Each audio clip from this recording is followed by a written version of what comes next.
Bonjour à tous, donc aujourd'hui on va faire deux calculs de fonctions caractéristiques en utilisant des théorèmes d'analyse complexe.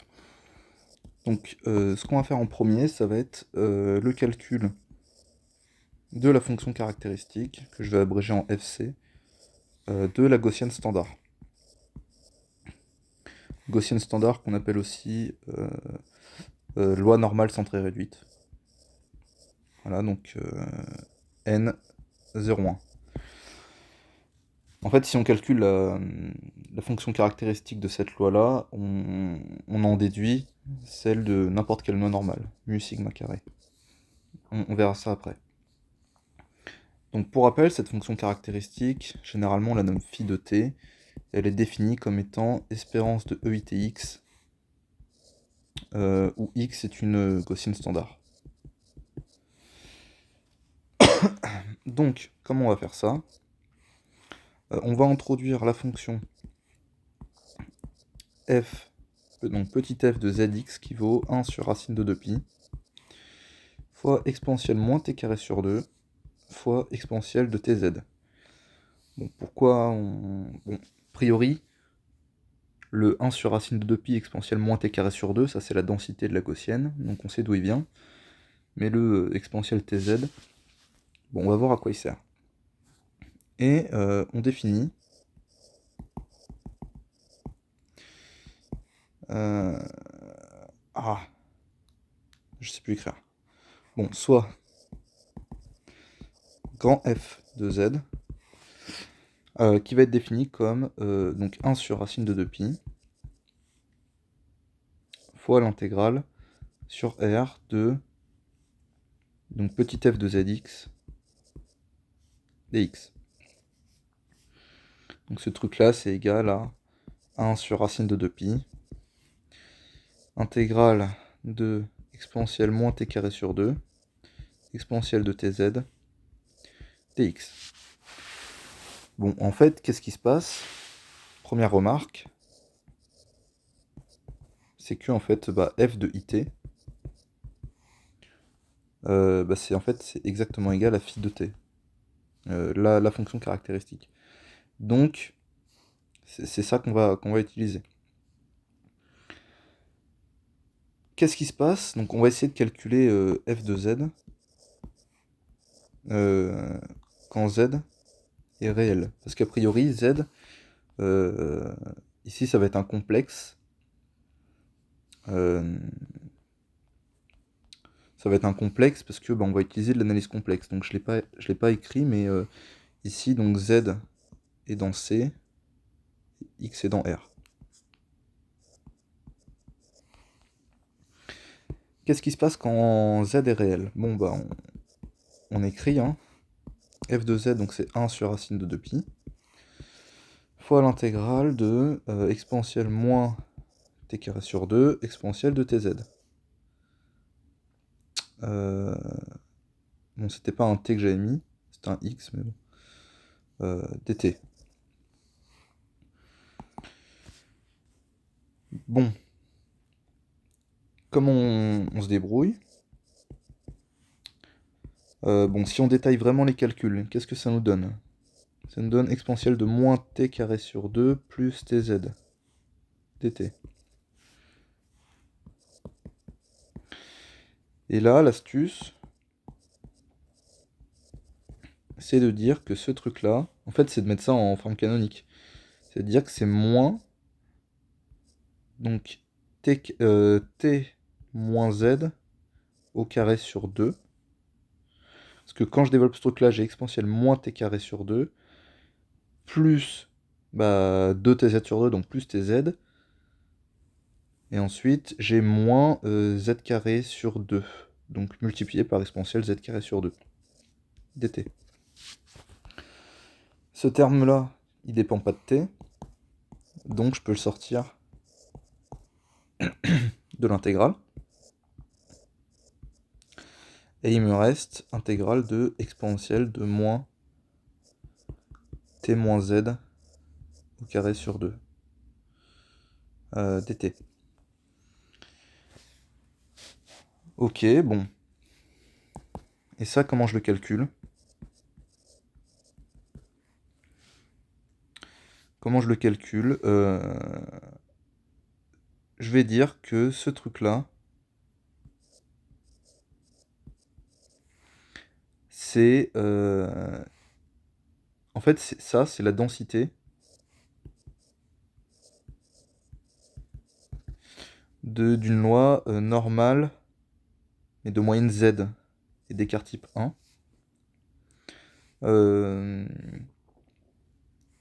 Mais sans le facteur 1 sur racine de 2pi. Donc en fait, ce truc-là, cette intégrale-là, est égale à racine de 2pi.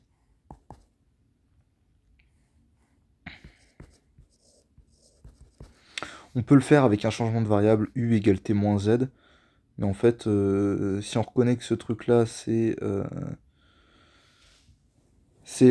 exactement la densité, en fait, c'est la densité, voilà, d'une loi normale de moyenne z. On sait que ça vaut 1, donc en fait, comme il n'y a pas le 1 sur racine de 2pi, bah, ce truc-là doit valoir racine de 2pi. Donc on a 1 sur racine de 2pi, exponentielle z carré sur 2 fois racine de 2pi. Ça dégage, et il nous reste exponentielle z carré sur 2. Voilà, donc, pour z réel, f de z égale exponentielle de z carré sur 2. Ce qu'il y a, c'est que maintenant, on ne peut pas directement en déduire que quand z égale it, bah, on a juste à remplacer z par it. On pourrait le faire par prolongement analytique si grand F était holomorphe. Donc c'est ce qu'on va montrer. Montrons que F est holomorphe, ou entière, si on veut. Holomorphe sur C, ça veut dire entière. Donc pour rappel, F de Z, on l'a défini comme suit.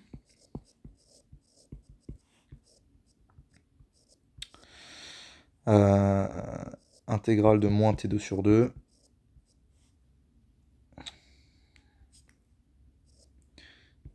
Exponentielle TZ dt. Bon. À Z fixé,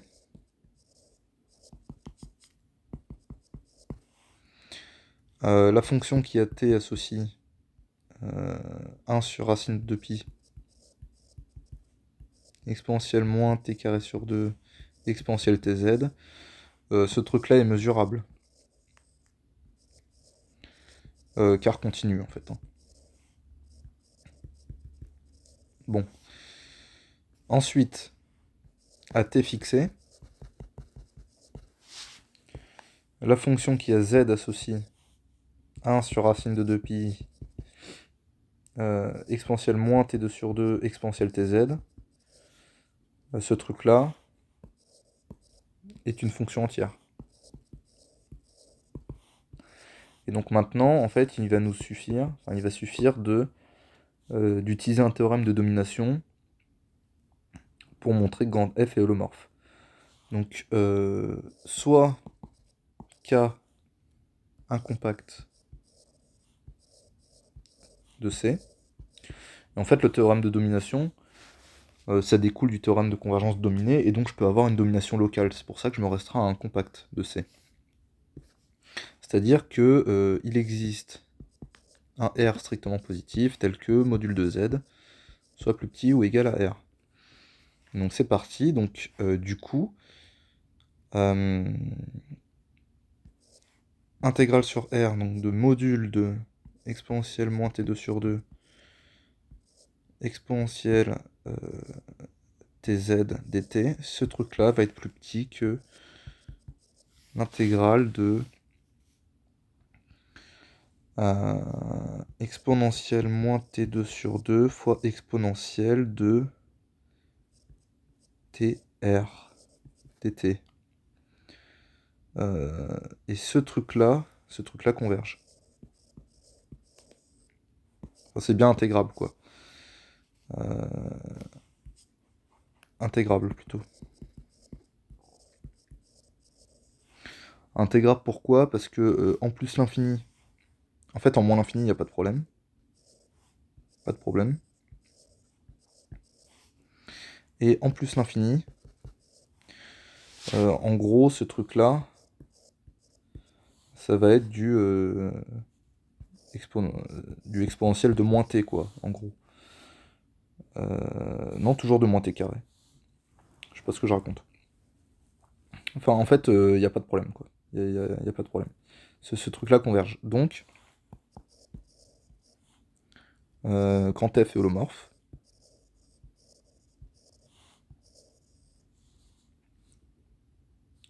ouais, grand F est holomorphe, et donc, puisque pour tout z réel, en fait, f de z égale exponentielle de, on a dit, de z2 sur 2, pour tout z dans R, et que R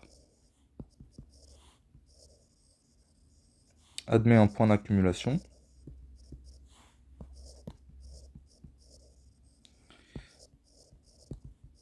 et que C est un ouvert connexe, toutes les hypothèses, connexe, par le prolongement analytique, par le théorème du prolongement analytique. En fait, ces deux fonctions sont égales sur C. F de z égale exponentielle z carré sur 2 pour tout z dans C. En fait, ce théorème, il est complètement cheaté, parce qu'on a juste à montrer que deux fonctions sont égales sur une partie, en l'occurrence là c'est R, mais si j'avais montré ça pour tout z dans 0,1, ça marcherait. Parce qu'en fait, c'est quoi une partie qui contient un point d'accumulation? Un point d'accumulation, c'est le contraire d'un point isolé. C'est-à-dire que bon, là c'est le plan complexe, ça c'est R. Bon, je vais essayer de m'appliquer un petit peu là. Voilà. Un point isolé, c'est quoi? C'est, si je prends ces deux points-là, si j'appelle U cet ensemble de points là, en fait ils sont isolés parce que je peux réussir à trouver une boule autour de ce point-là qui ne va pas toucher ce point-là. Bon. Vous pouvez faire un point autour de R, une boule autour d'un point de R. Bon bah en fait, votre point, vous voyez bien qu'il n'est pas isolé, quoi. Donc c'est un point d'accumulation en fait. Bref. Donc voilà, et donc en particulier, f de it égale phi de t égale exponentielle de it au carré sur 2 égale exponentielle de, si on veut vraiment tout développer, i carré t carré sur 2, et i carré ça fait moins 1. Voilà. Et donc, si z suit une loi,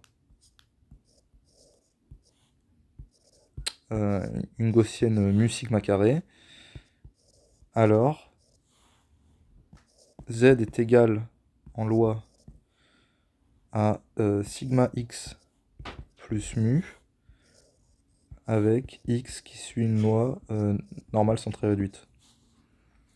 Et donc, la fonction caractéristique de z, bah, ça va être, je sais pas comment je peux l'appeler, plutôt psi. Ça va être exponentielle it mu fois phi de sigma t. Donc ça c'est égal à exponentielle it mu fois exponentielle de moins sigma carré t carré sur 2. Donc ça achève le premier calcul. Le deuxième, c'est pour la loi de Cauchy. Une variable qui suit une loi de Cauchy, donc x suit une loi de Cauchy, si sa densité est égale à, donc c'est 1 sur 1 plus x carré Et donc la constante, ça va être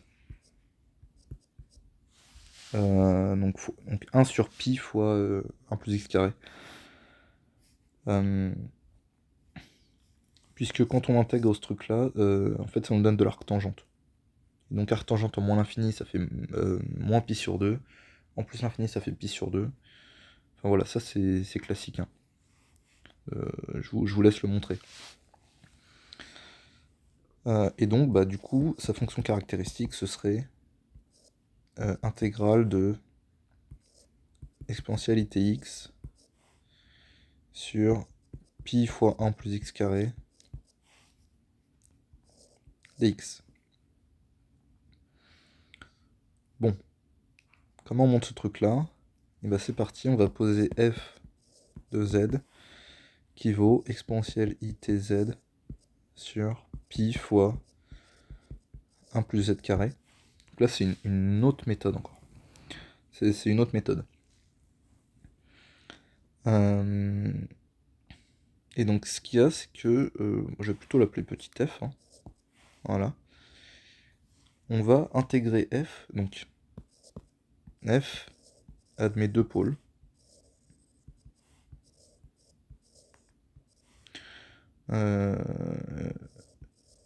Donc, qui sont i et moins i.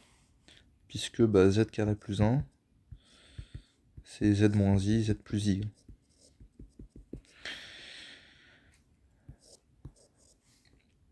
Ça, je pense qu'il n'y a pas besoin de le redire. Et donc, ici, on va utiliser le théorème des résidus.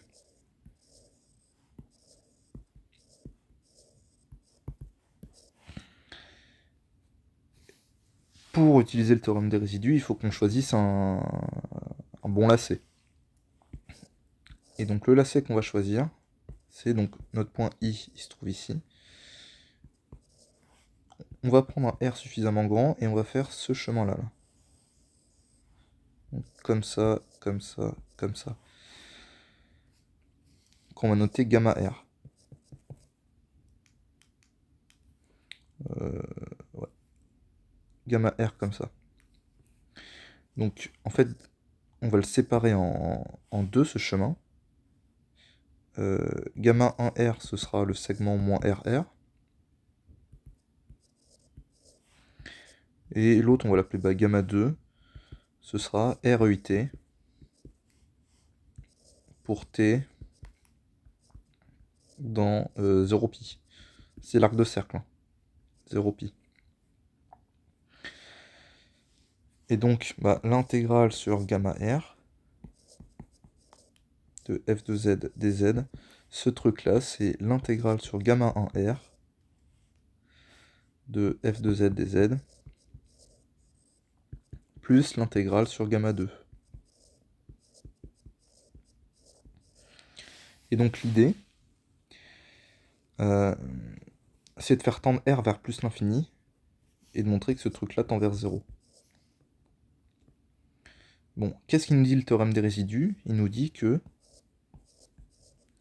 l'intégrale sur gamma R, c'est égal à 2iπ fois le résidu de f en i. Puisque, donc, on va faire tendre R vers l'infini. Donc, le point I, il sera à l'intérieur du demi-cercle. Bon, et cette notation-là, elle n'est pas vraiment standard, mais c'est juste que moi je la trouve cohérente, donc j'utilise. Ok, bon, peut-être déjà on va calculer le résidu. Donc comment on fait ce truc-là? Pour vous en souvenir, moi ce que je dis c'est que bon, f admet un pôle simple. En i. Et donc au voisinage de i, f admet un développement en série de Laurent de la forme. Donc ça va être, donc c'est comme un développement en série entière, mais avec un terme en plus, a-1, c'est un -1 en indice, A moins 1 sur Z moins I, plus A0, plus A1, Z moins I, A1, Z moins I, plus A2, Z moins I au carré, sur 2, etc. Bon, comment on fait pour retrouver... Le résidu, c'est toujours ce terme-là, le A-1.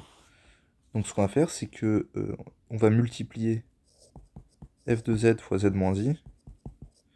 Ce truc-là, c'est A-1 plus A0 fois z moins i, plus et ainsi de suite. Et donc A-1, en fait, c'est la limite quand z tend vers i de f de z fois z moins i. Parce que vous voyez que bah, du coup, quand z tend vers i, tous ces trucs-là dégagent, et il reste que le A-1. Donc on a dit f de z, c'est exponentielle itz sur pi z moins i, z plus i. Et donc z moins i fois f de z, c'est exponentielle itz sur pi z plus i. Et donc limite, quand z tend vers i, de z moins i f de z, et bah ce truc-là, en fait, il est bien défini. Hein. Donc en fait, c'est on a juste à remplacer z par i. Donc ça fait exponentielle moins t divisé par pi fois bah, i plus i, donc 2i. Donc 2i pi. Ok. Et donc, bah, intégrale sur gamma r de f de z, ça va être 2i pi fois exponentielle moins t sur 2i pi fois... Ah, j'ai peut-être oublié un truc tout à l'heure. Allez, fois l'indice de gamma r en i. Fois l'indice de gamma r en i. Autrement dit, c'est égal à exponentielle moins t fois l'indice de gamma r en i. Bon, je vous redonne la formule de l'indice parce que c'est une question qu'on peut vous poser. Indice d'un lycée gamma en un point A, c'est défini comme l'intégrale de dz sur z moins a, enfin l'intégrale de 1 sur z moins a pour le lacet gamma, autour du lacet gamma. Bon, en fait, ça compte le nombre de tours, compte le nombre de tours que fait le lacet dans le sens direct.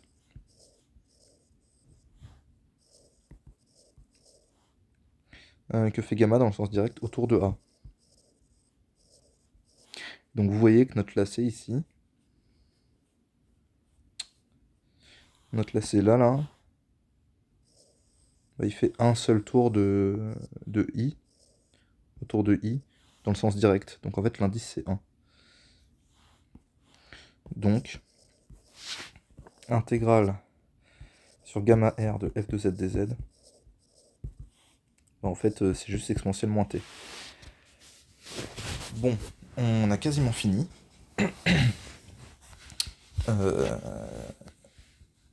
Il va falloir montrer que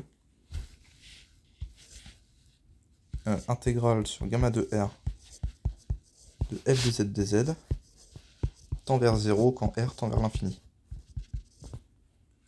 Donc c'est parti, donc ce truc là c'est égal à intégrale pour t allant de 0 à pi de f de r e i t fois i r e i t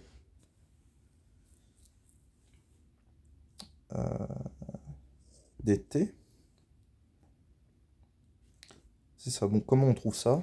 En fait, c'est intégrale. Peut-être détailler un peu plus. Bon, normalement, vous devez savoir faire, mais...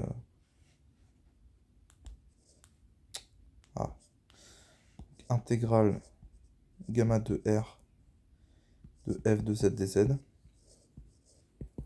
C'est intégrale de 0 à pi de f de gamma de t fois gamma prime de t dt. Donc gamma de t, c'est REIT. Et donc gamma prime de t, c'est IREIT. D'où la formule d'avant.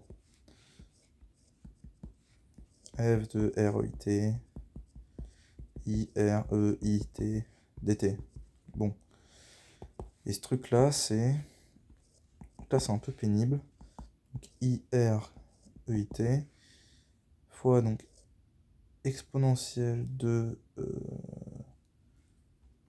me souviens plus de la tête de la fonction.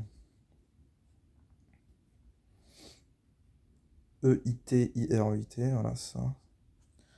EIT, REIT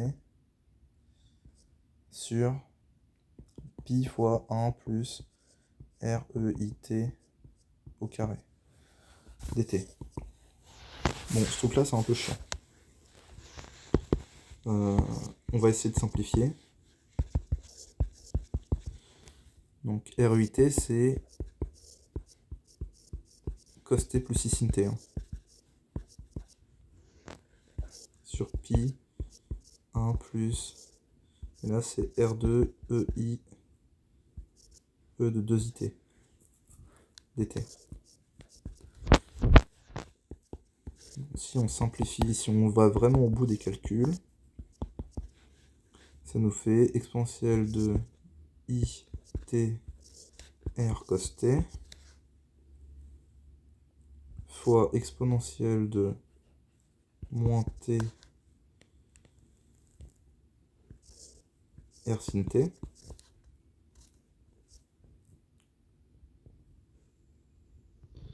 c'est ça, sur pi fois 1 plus R2 exponentielle de 2IT dt. Bon, et maintenant je dis que donc module de tout ça, c'est plus petit que l'intégrale du module. Module de I, c'est 1. R, c'est strictement positif. Module de EIT, c'est 1. Ensuite, ce truc-là, c'est le module 1 aussi. Parce que c'est exponentielle de IT fois un réel. Et donc, il va me rester quoi? Exponentielle de moins TR sin t divisé par pi. Et le module de ce truc-là, ça c'est l'inégalité triangulaire, hein. Module de A plus B, c'est plus grand que module de A moins module de B. Donc dire que c'est plus grand que donc, pi fois R carré moins 1 dt. Bon, t il appartient à 0 pi. Donc sin t, il va être positif. Et donc exponentielle de moins tr sin t va tendre vers 0 quand r tend vers plus l'infini. Puisque du coup, moins tr sin t, ce truc-là sera négatif. Et donc, pour r assez grand,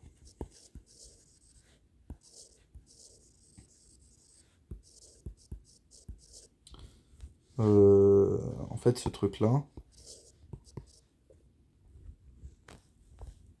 il sera plus petit que 1. Et donc, je vais avoir que le module de mon intégrale, là, va être plus petit que l'intégrale de 0 à pi de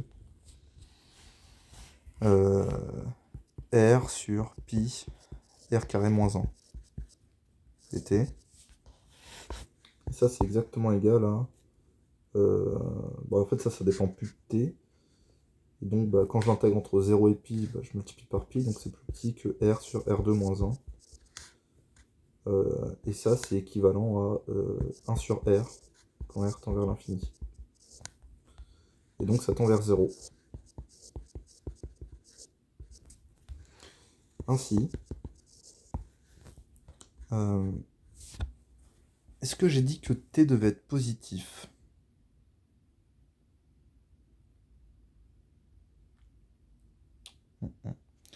Ainsi, donc phi de t, c'est égal à, j'ai écrit quoi? Exponentielle de moins t. J'ai pas dû le dire, mais t doit être positif au début, hein, quand je définis ma fonction f.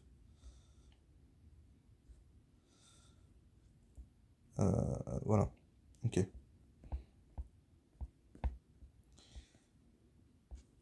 Pour tout t positif.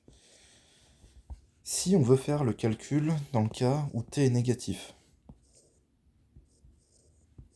c'est la même chose, mais il faut prendre ce lacet-là, là, et prendre le pôle moins i.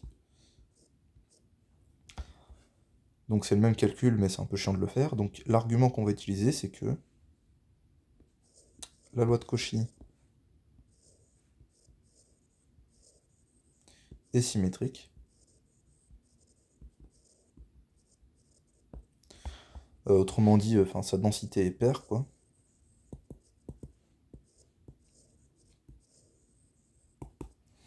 Donc sa fonction caractéristique aussi. Sa fonction caractéristique aussi. Vous savez que la transformée de Fourier d'une fonction paire, c'est une fonction paire. Et la fonction caractéristique, c'est la transformée de Fourier, en fait, hein, à un facteur près. Et donc, pour tout t, en R, phi de t, c'est exponentielle de moins valeur absolue de t. Voilà, donc ça achève la démonstration. Donc, bon, encore une demi-heure, c'est assez long, mais j'essaye vraiment de tout détailler. Et donc voilà, donc j'espère que ça vous aura aidé, et à la prochaine.